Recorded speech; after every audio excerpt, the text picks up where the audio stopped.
Back in the Darkseid War, Batman had the knowledge of the entire universe at his fingertips when he asked the Mobius chair for the Joker's true name. The answer he got was shocking. This was the moment we learned there were 3 Jokers. Now, we're diving into the first issue of 3 Jokers.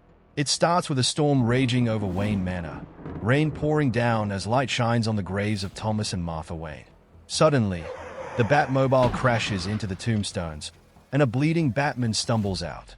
As he heads into the Batcave, he mutters, "My parents." Alfred catches him, calmly saying they'll fix the markers as soon as they patch him up. Batman throws his utility belt to the floor, slams his cowl on the table, and Alfred begins to work, removing the suit and revealing a fresh puncture wound.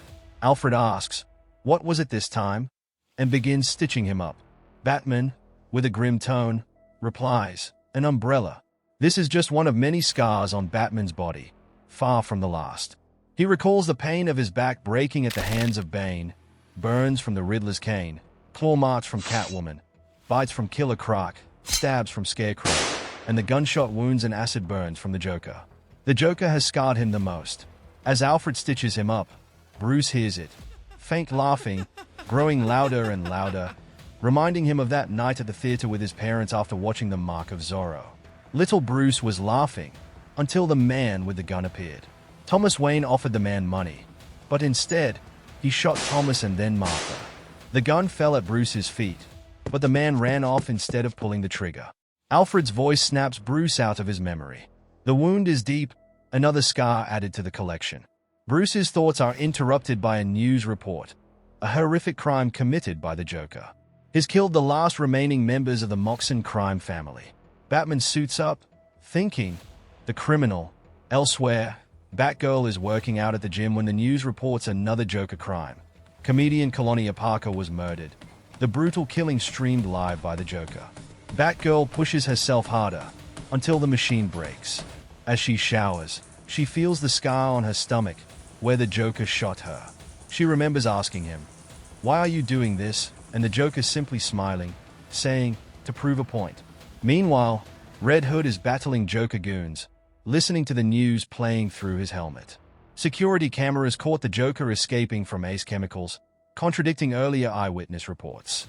Bodies have been found at the factory, and as Red Hood finishes off the thugs, one tackles him, knocking off his helmet. Scars cover the back of Red Hood's head, reminders of the Joker beating him with a crowbar. Red Hood fights back, thinking of the clown, and finishes the thugs. Later, at Ace Chemicals, Bullock and Gordon investigate the scene. Bullock is confused. How could the Joker have killed the Moxon family, murdered that comic in Somerset, and poisoned these guys all at the same time? Gordon looks to Batman for answers. 3 crimes, 3 Jokers, Gordon says. Batman, emerging from the shadows, silently examines the bodies. They all have bleached skin and grotesque smiles like the Joker. He explains that the chemicals would have burned off their fingerprints and corrupted any DNA, making identification impossible. Bullock asks, "So, what does that mean?" Batman simply replies, "You're probably right." Before Bullock can ask more, a voice from above says, "He's talking to me." It's Batgirl, perched on a railing. She asks, "Is this where he fell?" She's referring to the place where the Joker was born. The Joker made sure to be seen. There's a trail of clues, but they are not sure if it's to taunt them or distract them. Suddenly, one of the presumed dead bodies starts moving, pleading, "Help me." The man is rushed to an ambulance, but Batman is suspicious. As they head toward the comedian's home, Batgirl wonders aloud if the Joker is using stand-ins. Before Batman can answer, laughter erupts from inside the ambulance. The paramedic unstraps the man and begins choking him. The victim is Red Hood in disguise, and he slams the paramedic into the wall, shouting, "What did the Joker say before he bleached you?" As the ambulance swerves, Batman takes control, jumping into the back. Red Hood claims he's just getting information. Outside, Batgirl deploys tire shredders on her bike, stopping the ambulance. Meanwhile, deep in the forest, an Ace Chemicals truck speeds down the road, spilling toxic waste. The driver, a man, pulls up to a house where the Joker is waiting. The clown Joker jokes, "I brought some roadkill home to grill." The comedian Joker asks, "Do you need a bike?" Back on the highway, Batman gives the Joker toxin antidote to the victim, while Batgirl scolds Red Hood. He defends himself, saying those victims were criminals themselves.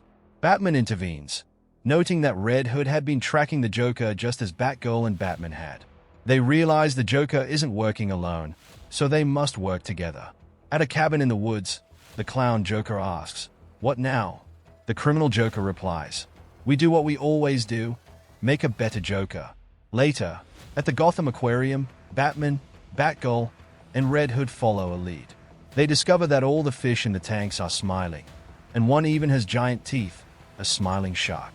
Red Hood quips, "Well, that's new." Batgirl wonders why the Joker stole chemicals just to make smiling sharks. Suddenly, a voice calls out, "It's been so long, Batman." A small man appears, and Red Hood asks, "Who the hell is that?" Batman answers, "Gaggy, the Joker's court jester."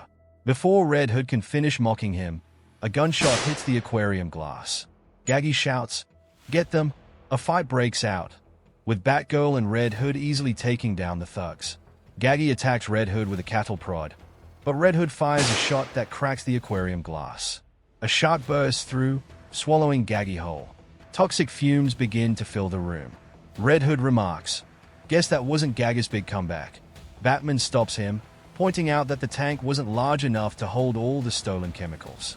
Suddenly, the clown Joker leaps out, throwing fishbowls at Batman and smashing one over Red Hood's helmet. He pulls off Red Hood's helmet, shouting, "I just wanted to see those tears again." Batman punches the Joker off, and Batgirl tackles him through a glass door. As the Joker lies on the ground, Red Hood stands over him, full of rage. Batgirl tries to stop him, but Red Hood kicks the Joker. Batman radios for Arkham Transport, reminding them to search the Joker for hidden tricks. As they tie him up, Red Hood notices that the Joker seems different, thinner. Then, Joker's flower squirts acid at Red Hood, but Batgirl pulls him out of the way. The Joker taunts them, claiming to be the true Joker. He mocks Red Hood, asking why he uses the Joker's old name.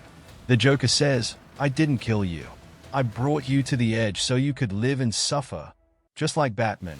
He recalls the moment he beat Jason with a crowbar, taunting him with a memory of Jason begging for his life, offering to be the Joker's Robin. Red Hood's hand trembles as the Joker's words hit him hard. Batgirl pleads with him to stop, but it's too late. Red Hood pulls the trigger. Blam! The Joker is dead, blood pouring from his head. Batgirl is in shock, asking, "What did you do?"